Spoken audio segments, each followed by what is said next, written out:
পেঁপে দিয়ে আর সজনা ডাটা দিয়ে কাতলা মাছ মাখা ছোট বটুরা ফুচকা খেতে চলে এসেছে।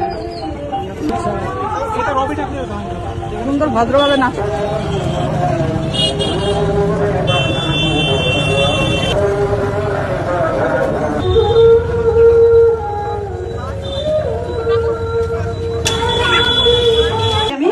এই যে এরকম চাপটি টাইপের বানাচ্ছি, এই যে তাতে করে বানিয়েছি তো এরকম ভাজছি। আর এইটা জ্বালা যাবে না বলে তার জন্য চিকেন ফ্রাইটা কিন্তু দেখতে দারুণ হয়েছে, খেতেও দারুণ হবে আশা করি। হ্যালো গাইস, আজকে দুপুরের মেনুতে কি কি আছে দেখো, কি কি রান্না বান্না করলাম। এখানে রয়েছে গরম গরম ভাত, সাথে রয়েছে ফল স্যালাড, এইখানটা রয়েছে এই যে ডাল, মুসুর ডাল করেছি আজকে টমেটো দিয়ে পেঁপে দিয়ে আর সজনা ডাটা দিয়ে ডাল হয়েছে। আর এখানটায় এই যে সর্ষে বাটা দিয়ে কাতলা মাছ মাখা মাখা একদম গা মাখা করে এটা করেছি। আজকে দুটোই আইটেম করেছি, বেশি কিছু রান্না বান্না করিনি আজকে। এতটুকুই হচ্ছে দুপুরের লাঞ্চ মেনু। Tata bye.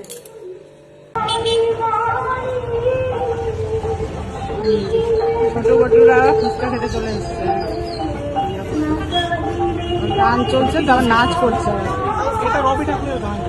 সুন্দর ভদ্রভাবে নাচ করতে হয়, এটা যেমন তেমন করলে হবে না।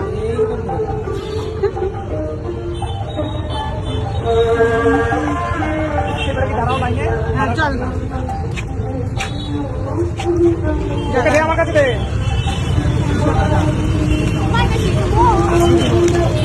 দাঁড়াই হবে না।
আজকে রাতে আমি কাজের থেকে একটু আকাশ বেশি করে ফেলেছি, সেটা দেখো তারপরে বলছি।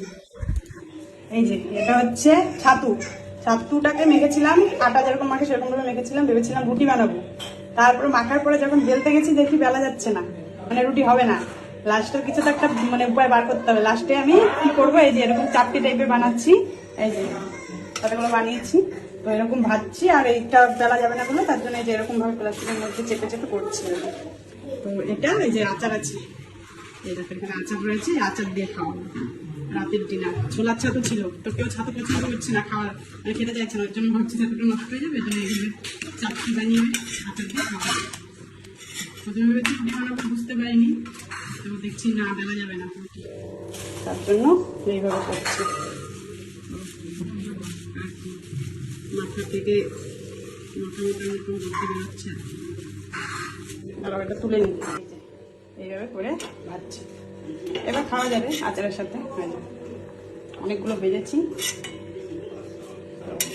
অনেকগুলো আচারের সাথে খাবো, আচারের সাথে ভালোই লাগবে। আজকে রাতের ডিনার তো দেখেই নিলাম, ইয়ামি টেস্টি আচারের সাথে ছোলার ছাতুর চাপটি বা চাপাতি। Bye bye, good night. এই দেখো এবার একটা খেয়ে দেখাই কিরকম হয়েছে কিন্তু আচারের সাথে।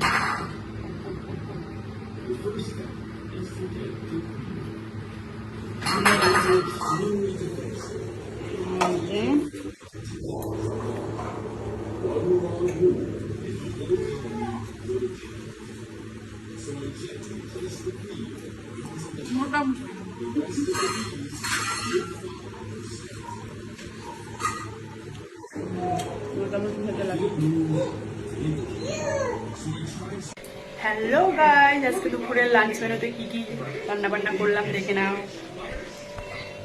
এই দেখো এখানে হয়ে গেছে গরম গরম ভাত, আর এখানে রয়েছে যে ফল স্যালাড কেটে রেখে দিয়েছে, এখানেও রয়েছে, আর এখানটায় যে টক দই রয়েছে, এটাও খাওয়া হবে এখন।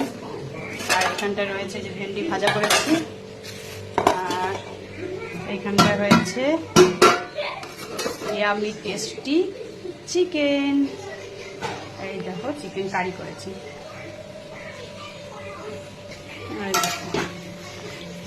চিকেন কারিটা কিন্তু দেখতে দারুণ হয়েছে, খেতেও দারুণ হবে আশা করি। এই মশলা বানাতে যে আমার কি বোরিং লাগে, রান্না করতে বেশ ভালো লাগে কিন্তু মশলা বানাতে ভালো লাগে না আমার একদম। মশলা করতে গেলেই আমি বোর হয়ে যাই। যাই হোক, আজকে দুপুরে মেনু এতটুকুই। Tata, by.